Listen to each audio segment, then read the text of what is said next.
Hey, welcome to Gun Stuff. Today we got the Ruger 5.7. Been waiting for this thing to hit the shelves. So today we're going to take it out. We're going to test some ballistics. We're going to shoot a bunch of fun stuff, and we're going to test some long range accuracy. Hey Jim, can you come give me a hand? Hey everybody, so we got Jim with us today. You've seen Jim in some of our other videos, running guns, stuff like that. So we're gonna go out and he's gonna join us today on doing some of this testing. We're gonna be comparing this to 9mm and other various handguns. So we're gonna go ahead and get started. Hey Scott, nice melons. Wait, forgot your jugs. All right, here we go. Moment of truth, 5.7. We're getting ready to bust this sucker out. We're gonna go down range, sling some rounds. Let's get busy. So we are out here, we've got the 5.7, we've got a target set up, we've got a couple marks on it, and we're just gonna do some out of the box accuracy testing just to see right where we're at. We're only at 5 yards right now, but of course we're gonna stretch out further, but just first couple shots out of the mag just to see where we're at 5 yards.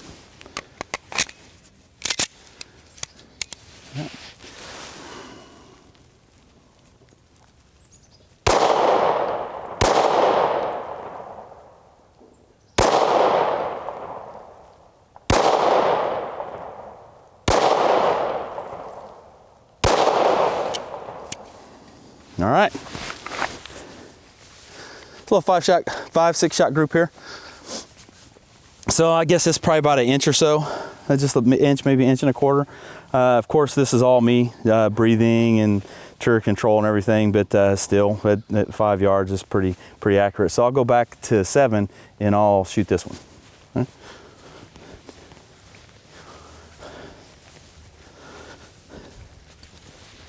All right.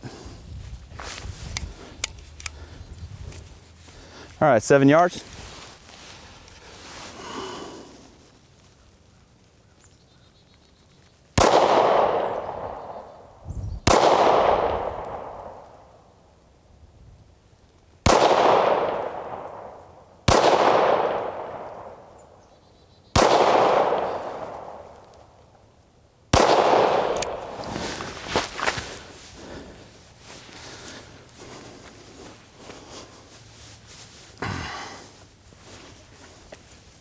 All right, not too bad. Still all in the box there, but here's my aiming point. This one I felt that as soon as I pulled the trigger. I knew that snapped a little bit high because I was expecting a little bit more trigger pull on it. I was expecting to wasn't expecting it to break yet, so this one kind of surprised me and I wasn't settled on the target. So this is pretty good for right out of the box. Now we're gonna go ahead and step back. We're gonna start shooting some of the steel at distance. This gun is not meant for up close. You know, this thing, because of the speed, we can stretch this out a little bit further. So now we're gonna do a whole lot of testing up close as far as any accuracy. I wanna see how far I can stretch this thing out of this pistol with this extremely hot round coming out of here. So we're gonna step back up on the hill. We're gonna shoot some long range. All right, so here we are up on the hill. We are at 35 yards. We have two white half-size steel targets down there, half-size silhouettes. So I'm gonna shoot those and then we'll start moving out further. So starting off with the 35.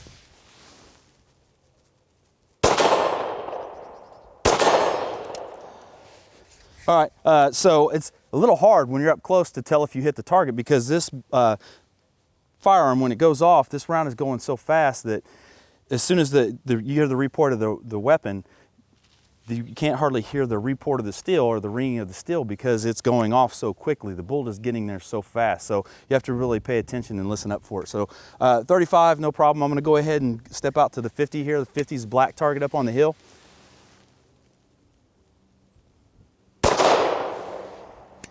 And I can't tell, Jim, can you tell? Is it a hit? Because by the time the echo and everything, it's almost I can't even see. All right, so 50, no problem. So now I'm gonna go ahead and stretch out to the 100 out there. So we have a half-size silhouette at 100. Be the next set of targets out.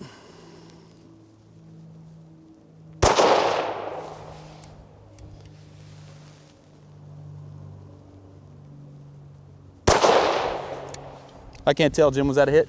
That last one was a hit. The first one was top left shoulder. Top left shoulder. All right, so I'm gonna aim a little bit low at 100. All right, so we're hitting at 100. So now I'm gonna go ahead and stretch out all the way down there at 150 yards is the full-size silhouette.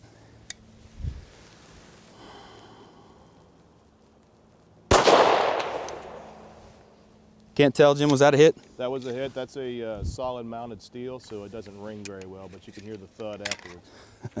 Yeah, so one of the issues we have out on this range, is that we repaired the steel, and when I was welding the steel back together one time after we broke it, I welded the steel and I welded a support beam in there, or a support piece, and I welded it in the wrong spot, so now it's a dead, well, I guess you would call it a dead gong, so it doesn't ring very well at all. So you just have to hear the splash of the round off the steel itself.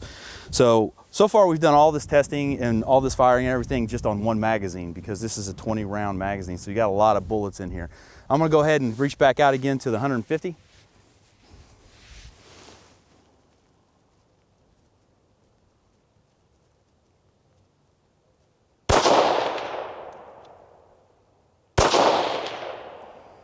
Those hits? Yes.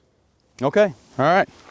So 100% hit ratio on the 150 yards. So this thing shoots like a laser beam. This is such a fast round. There's gonna be very little drop at all. So when you're shooting at 150 yards with the 5.7 round, you really just need to hold point of aim, point of impact the whole way out. So now we're gonna go ahead and set up a couple things, and we're gonna do a little bit of testing. We're gonna shoot some of these different fruits and stuff that we brought out to the range just to have some fun with it. So let's get it done. All right, so here we are. We're gonna go ahead and we're gonna do a little bit of testing here with these rounds. So we got the 5.7 40 grain FN round. This has a ballistic tip on it. This is shooting the AMAX bullets. And then Jim is going to shoot one of the pieces of fruit with the Hornady Critical Defense. This 115 grain Hornady Critical Defense. And we're gonna get a slow motion shot so you can see just the difference in the rounds. I'm not 100% sure what we're gonna find out, but we're gonna find out here in just a minute. So Jim, if you wanna go ahead and load up, and then you'll take the first shot.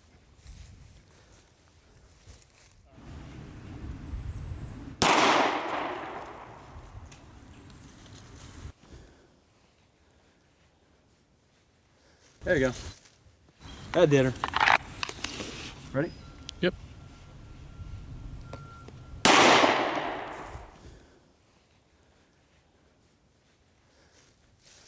Okay, yeah, that's good.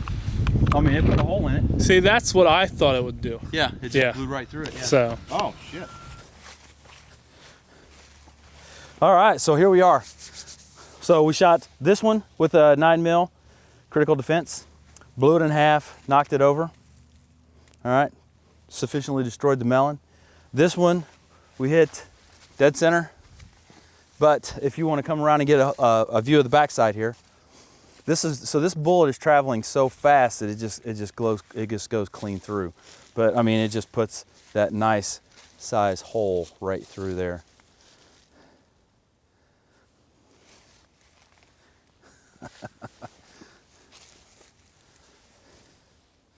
So just took everything clean out with it.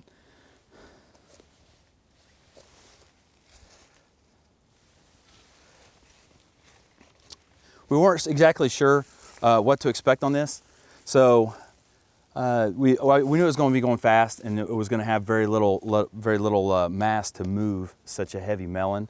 But I was just curious as to what kind of damage it's going to do, and that is a serious wound channel there. But these things are capable, depending on the right ammunition, they're capable of going through body armor. And I know, like, you know, some of your pistol caliber rounds just can't do that. And these things are also effective out to 200 yards. So we're going to shoot a couple more things, and we'll show you here in just a second. Oh, deer are going to have fun. Man, yeah, it just cut right through that sucker, didn't it? All right, we've reset the range. So we're not exactly sure what kind of fruit that is we have downrange. We're like, oh, it looks like grapefruit, but it's much bigger than a grapefruit. So we're not 100% sure. So we're gonna open them up and find out. You ready, Jim? Yeah, buddy. All right.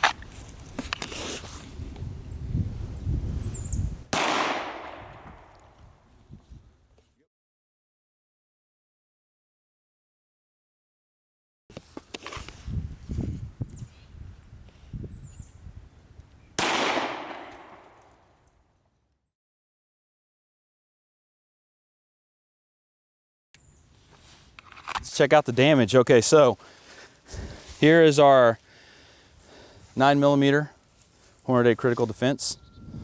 All right. So this one entered right about here, and it kind of blew the side of it out. All right, opened it up pretty good. Not trying to open it up any further than it already is. This one, Let's see the entry there. hit center, and then blew clean through the back. But again, we had the same thing. I expected this one I expected this one because there's more water inside this piece of fruit than there was the cantaloupe. Cantaloupes, they're hollow on the inside, there's just air. But because this thing is full of water and fluid, I expected more of the hydrostatic shock and the transfer from the speed of the round to do a little bit more damage than this. Still cut just a super clean hole that anything, anything living, deer, any other animal, thing like that, two-legged animal, anything like that would have definitely cut right through them. But I expected just a little bit more transfer of that energy to here. So let's line some more things up and shoot some more stuff. All right. All right, so here we are. We've got to do the obligatory 2-liter red pop soda shot. Yeah, buddy. All right, here we go.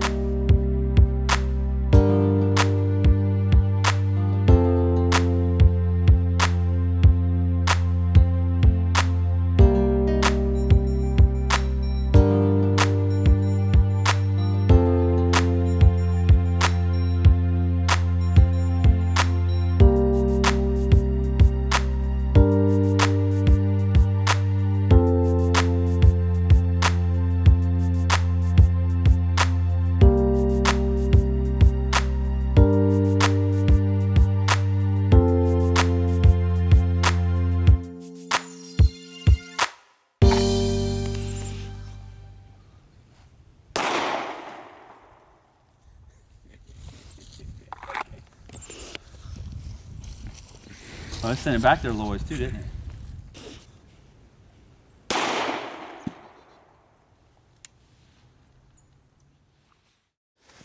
All right, here we are, the obligatory 2-liter red soda shot. So as you can see, the 9mm sent that bottle all the way up the hill.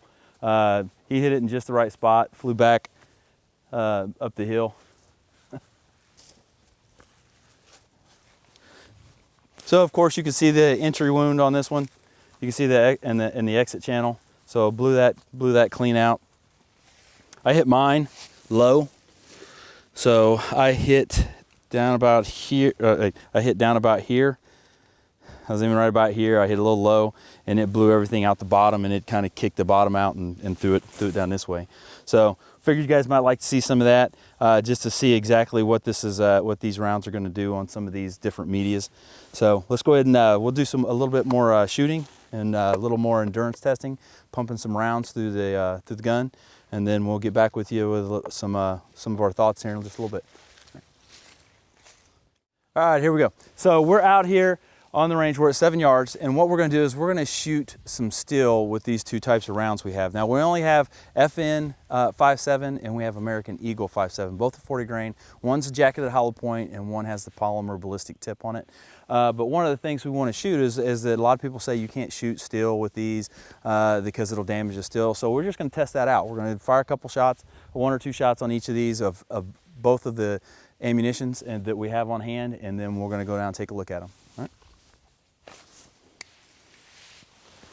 Okay, I'm going to shoot on a left target first. All right. So now I'm going to download. Throw that on the ground. So the first one was the polymer. Next one's going to be the jacketed hollow point. No, I'm sorry, this is just jacketed, it's not hollow point. Okay, and I'm going to shoot the other target with this one.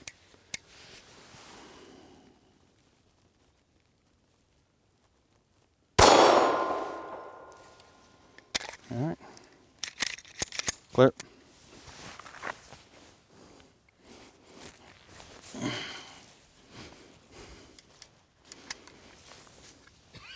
All right, let's go down and take a look.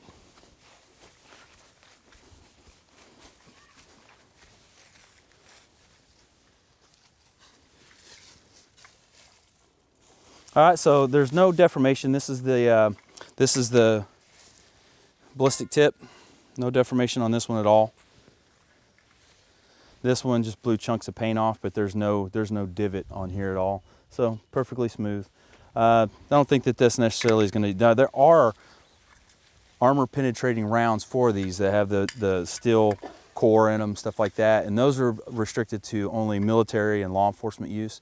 So those are very hard to come by, and civilians, we usually don't have access to them, but they are available. And these things are hot enough and they are traveling fast enough to pass through steel. But these rounds here are completely safe to shoot on your steel at your range.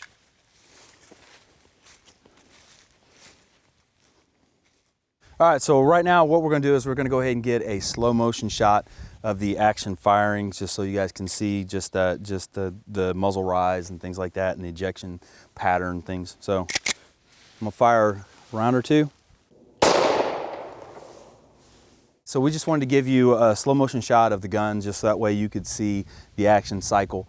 Right now, it looks like everything's coming up, kind of going off to the usual spot. They're kicking back. These are shooting. They kind of going high and up and to the right. Is that right? So they're shooting up. They're ejecting up out of there pretty high. So they're not just coming out, falling out. They're not coming straight out to the right. We just wanted you guys to be able to just get a slow-mo view of that as the gun cycles to see. Right now, we're getting ready to do another test here in a second with a little bit of recoil management on it. Now we're going to go ahead and run this in real time. What he's going to do is he's going to fire the 9mm, then he's going to fire the 5.7, and he's going to go back and forth. And then we're just going to I'm going to take the handgun, I'm going to keep them hot, I'm going to switch. He's going to shoot this one, and we're going to go back and forth. And so that way you get a good feeling between shot to shot with these. All right? Shooter ready? Right. Fire.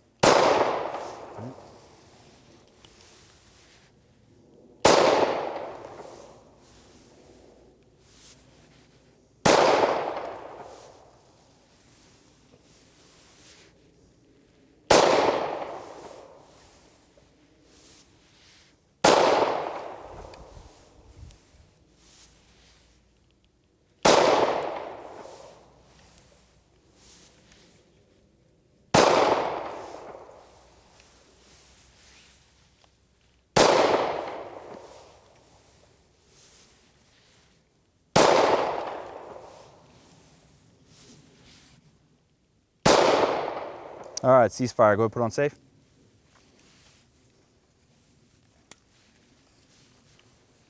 All right, so we got a good variation there. Got a chance for you guys to see exactly what we're doing. So Jim, what did you think about it? Well, as far as the 5.7, 5.7's got less of a recoil. Mm-hmm. I like the Hellfire, but the 5.7, the recoil management is much lighter. Okay, so what that's gonna equate to is just faster follow-up shots.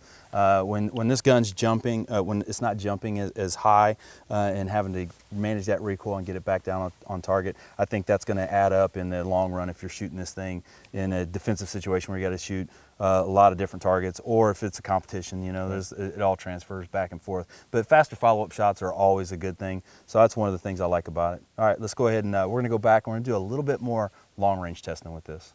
All right. Let's go. All right, so here we are.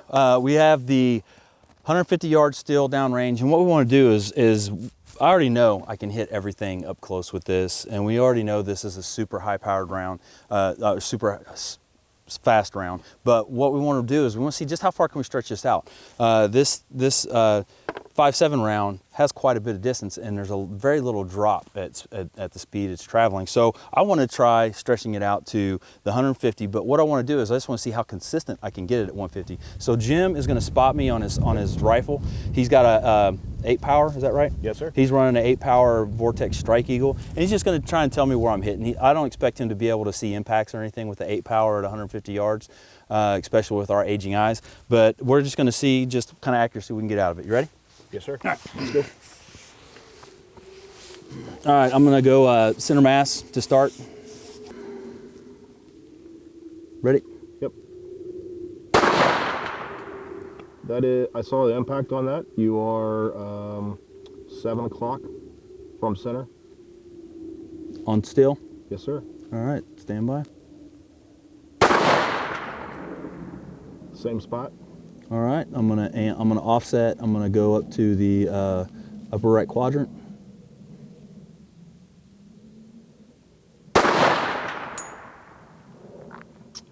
You hit center at 3 o'clock. Center at 3. Okay, same hold. Hit low on that one. All right, I'm gonna go for the small still. To the right. about 2 inches.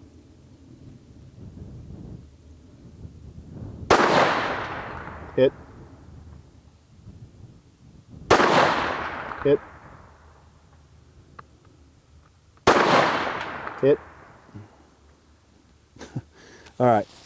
So this is quite arguably one of the more accurate guns we've shot out here so far as handguns go.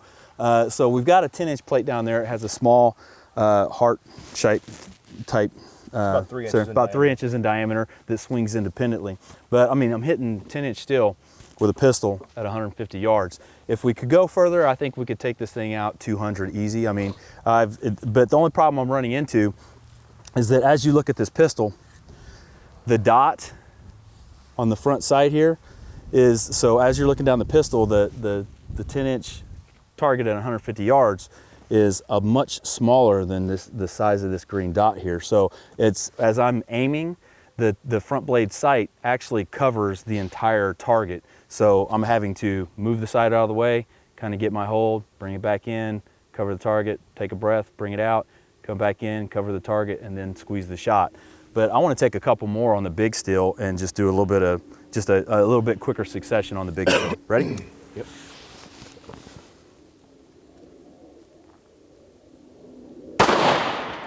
Low right.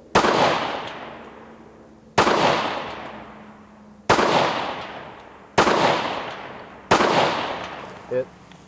All right, man. I love it. So, as you can see, this is going to be a tack driver.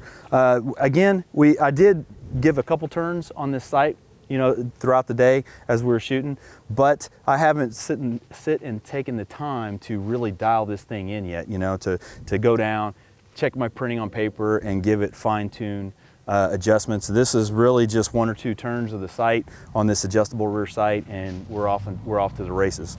So we'll be back to you in just a second. All right, so that was a lot of fun. We got to shoot a lot of different things. Got to have a lot of fun with shooting different media targets, different ranges, stuff like that. Hopefully that's informative, and we appreciate you guys sticking around. We know this is a long video, but we're fans of the platform, we're fans of the round, so we wanted to make sure that we give you guys as much information as possible. So we got a chance to go through everything, but some of the stuff we haven't talked about yet is just the round itself and the design of it. So the 5.7 round is basically a smaller version of a 5.56. They're virtually identical, just shrunken down. This was developed by FN in the early 90s as a call from NATO, soliciting to a contract to basically make a PDW round that would be able to fit into a handgun or for protective details or anything like that. Really super light, vehicle mounted type things. And then basically they ran into negotiations and different problems with the contract itself. So it was never really adopted. So then FN had already developed the P90, they had already developed the 5.7 pistol, and this was what they were expecting NATO to arm themselves with, because this would be something light and easy to carry for all the troops, and they would be able to use it a lot of different places. And basically what they wanted to do is they wanted to get something that was going to outperform the 9mm. So 9mm is a great cartridge up front, just like we've seen all up close stuff. But as soon as you start to stretch out a little bit, 50 yards and further, this thing doesn't perform as well. So they were looking something that was going to perform the entire gamut. It was going to be able to perform up close and be able to eliminate threats up close all the way out to 200 meters. Now FN claims that the effective kill radius of this thing is about 200 meters, about 212 yards, something like that. Of course, I've heard claims from different people in different units and different departments and things like that. There have been kills made at those ranges and further, especially from some military people that have used these different platforms. But you have the Secret Service, you have several other departments that use this here domestically, several police departments and Secret Service, a couple of different other agencies, governmental agencies, and all the different acronyms and things like that use it. But then this is actually more widely used abroad in other countries than it is here in the United States. So this round has been battle proven. It's proven to be effective in eliminating threats out to ranges. So what I like about this is the fact that you basically get rifle power in the palm of your hand. All the other calibers are great. You can shoot, they all have different specific uses, but this one is just a great overall use for defense. And one of the things I like about this the most is the fact that you have this platform shooting rifle power, and what this offers you an advantage here is the fact that you can take this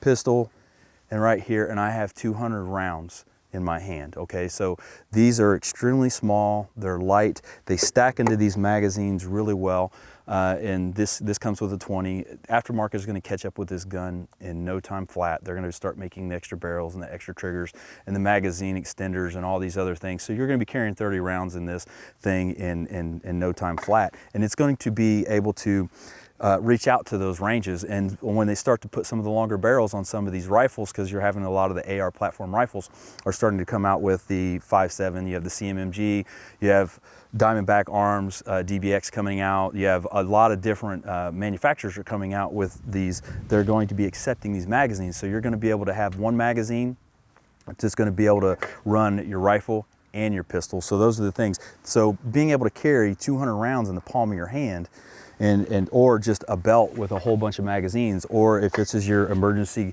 go kit, this is going to be something that you're going to be able to keep this and a small rifle in a backpack and 1,000 rounds if you want to carry that much weight. But this is the capability that it gives you. So going through the gun itself, we have starting off this. So this is Ruger's 5.7 is of course 5.7 by 28 platform. This is a polymer filled lower. So we'll start off with the bottom here. So you got the grip texture on this grip is great. I really like it. It's not too aggressive. It's not too slick. And you don't need a whole lot because this gun doesn't have a whole lot of recoil anyways. The magwell has a really tight tolerance on here, so if you're looking to do speed, any type of real speed work, you don't have a lot of leeway, and there's not a lot of forgiveness on these on your reloads. So you're really gonna have to work on your reloads to get this gun up to speed if you want to use it for competition. But you do have the fact that you're carrying stock 20, you'll be 20 plus 1 in the gun. So you have the steel magazines also. As the steel magazines are made out of metal and you have other manufacturers of 5.7 pistols are polymer, these are a much slimmer design. So these things are really slim, and of course they come in a 20 round capacity. The metal just basically removes all of the bulk of the gun. So with it removing all that bulk, they can then take that extra bulk out of the pistol, and then you can grip that. You can shorten that length of pull on here and really tighten that up. Trigger guard has a really nice undercut right here, so that way you can get way up into the grip. So as I turn this here, so your finger can get right up underneath there, and you can get a really high purchase up on the gun. The trigger feels really good compared to striker fired pistols. So as we're doing the different drills and we're shooting the different drills, so this trigger feels really good as compared to a striker fire gun. We're comparing it with the Faxon Hellfire today. We're shooting it. Feels great compared to that. But the thing is, this is a single action gun. So it is a single action hammer fired, just like 1911 or any other. So if you're comparing this to other single action triggers, it's not all that great. So it's one of those things that it performs as well or better than a striker fired gun just because of the mechanics. But if you're comparing apples to apples in a single action, such as like a 1911 or any of your other high-end guns, the trigger pull is it's a lot more spongy. It has a lot more take up. That's one of the downfalls I see to this, but it's one of those things that also the aftermarket is going to remedy that very quickly. I see this being a very popular pistol, and they're gonna really get to it. It has a full pick rail on the bottom, so you can mount anything you want, and it has because this is a long enough piece on here, because the dust cover is long enough, it has a lot of slots on here, so you could be able to mount just about any Picatinny device on here you want, from lights, lasers, all that good stuff that you would like. It has a retained takedown pin. So on here, you have the takedown pins right here. You can't just push it straight down. You have to take this and you have to pull it to the rear and you push in on this little piece right here. Once you push in, it pops out. Now, the first time I did this, it was really hard. I didn't know if it was broken or what, but it's just one of those things that's just really difficult when all the springs are new. But you just got to get your man hands on it and you got to push that pin in there, and then it just rotates down and then the slide comes off. When the slide comes off, I'm just going to bring it up here just a little bit. When the slide comes off, you don't have to pull the trigger on this to disassemble it. So it just slides forward just a little bit. It doesn't come off the end. It just slides forward just a little bit and then it lifts up. Okay, so that's all it takes. Once you set it back down on here, to reassemble this, once you take it apart and clean it, it comes apart just a normal way. Guide rod, this is a captured spring, so you don't have to worry about it flying off into Neverland. Barrel comes out, but the barrel kind of free floats in here. And this was the thing I seen that I thought was just a little bit weird when I took it apart. So even though this is locked in here, usually these things lock in, right? So once they're in, once you set the barrel down in here and you put the spring, they're locked in there pretty tight. This actually moves. Okay, there's wiggle room on this thing, so you can see it going from side to side. So with it doing that, I'm not exactly sure how it keeps its accuracy, but this thing we've proven is very accurate out to 150 yards. So as you go to put it back together, you just have to make sure that the hammer, if it's engaged from cleaning or whatever, then you just need to make sure that it's cocked into the rear. You'll take this, take the slide, set it right back down on top of there. It doesn't slide on from the front, it just sits right there. You'll pull it to the rear and lock the slide to the rear at this position. Then push this back up, snap it back in, and you're good to go. So you don't have to, one of the great things about this, you don't have to do any, you don't have to pull the trigger or anything to bring this up. To take this apart. Another great thing that I like about this is the fact that on this slide lock, so the slide lock has two little ridges that come up around it. All right, so whoever designed this did a pretty good job in the fact that they put a little groove on the bottom, okay? So as you go to lock this to the rear, and I have to turn this way because I'm right-handed, so sorry about that. But as I go to actuate this, it slides up freely from the bottom here. So as you're sliding your finger up to lock this to the rear, it comes up very easily, but these ridges here still prevent everything from hitting it if you gear or anything like that, or if you're shooting and you have a real high purchase on the firearm, you're not going to accidentally actuate it with your thumb or anything like that. And along with that, you have the ambidextrous safety, and the safety is just like your typical 1911 safety. So it has a nice big paddle on here, so on both sides, and you can, of course, it actuates from both sides. But this actually works as a really good thumb rest. So those of you 1911 shooters out there, you'll really I think you'll fall in love with this, and the fact that this feels pretty much like a 1911, just like a polymer edition or something like that. But you can have the same grip, the same hold, and everything that you normally would. So you can rest your thumb right on top of here and really get a really good foundation on, really good grip and foundation on it. With that coming up here and being up so high, it has a really nice high tang up in here. So with me and my shooting style, I like to grab the gun. I like to really get up high in there, and I always get slide bite. And I'm always getting it every time I shoot a new gun. The slide slides a little bit, and I get little nicks and stuff right here. This one, I haven't run into that because it has a nice tight, a lot of them will like to add a beaver tail that comes off the back, but this one here is just tucked up in there anyway, so no need for any type of beaver tail on here. Moving along to the upper. So the upper is an alloy steel. This is has front and rear cocking serrations on here. So I like to do all my press checks up high, over the top, but it also has lightning cuts. So these lightning cuts, one, they're just stylish. Two, they provide a little bit, they take a little bit of the weight out of the front of the slide, so for faster cycling. Moving along up to the sights, you have a really nice bright fiber optic sight up here. It's almost like it's really kind of like target sights. Big fiber optic on there. It really jumps out, especially a day like today. The sun's coming out, but that really works. And I have a light that I would keep on here any other time, so it would light up a room when I was playing around with it. Turn the light on. The ambient light from the room from the pistol flashlight is enough to light up the the fiber optic filament, so you still get, you still get pretty good. It's not necessarily going to pop out as much as a night sight, but of course you can always change sights later. The rear sight is done really nice. It has you can push down on it, and it's got the spring and everything in there, but it has some nice tight springs, so it automatically comes back up. If you bump it or move it or anything, it comes right back up to its intended position. It's adjustable for elevation and windage. So the hammer itself is also recessed in there, so you can't get it caught on anything.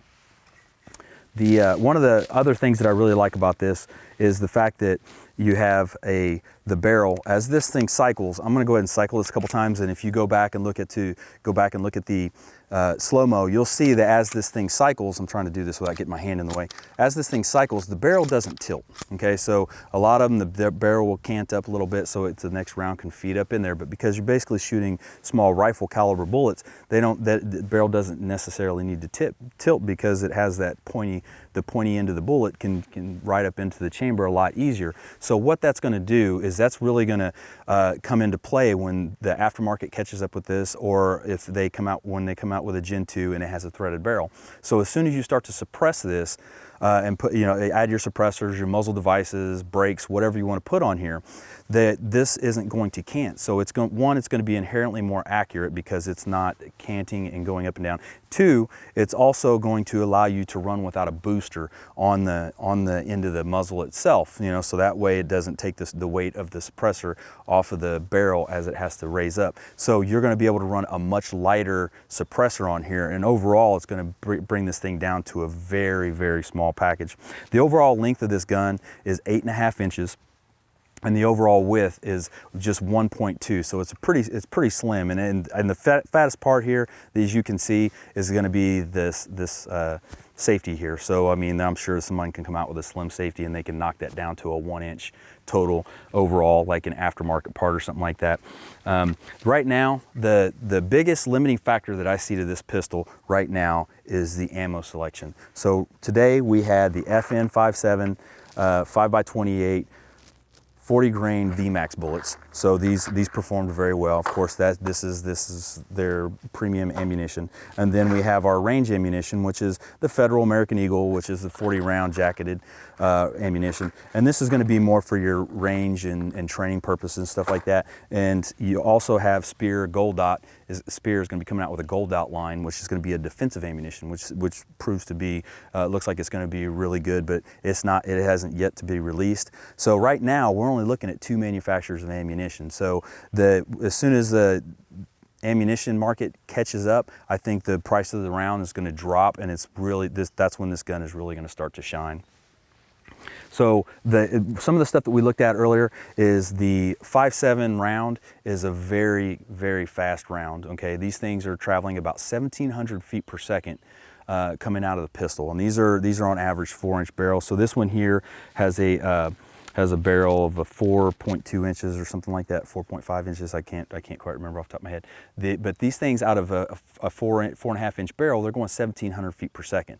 All right. So you have some pistol calibers, the hot loads that come out a little bit close there, or maybe even a little bit faster. But as soon as you start sending this out of a longer barrel, it speeds up, and you get into the 2,200 feet per second range, or even higher depending on the load. So this is one of those things that I see this gun really taking off in the fact that this is going to be a great defensive pistol that can be used cross-platform or competition. So if you're running one of those new ultralight rifles that run off the magazine, you'll be able to use the same magazines to run the whole thing. They'll be lined up on your belt. You'll be able to carry a ton of ammunition, very lightweight, but yet still effective out to 200, maybe even 300 yards, depending on your skill level. So we really like this pistol, and you'll probably be seeing more of this later. Join us next time on Gun Stuff. Dude, that was long.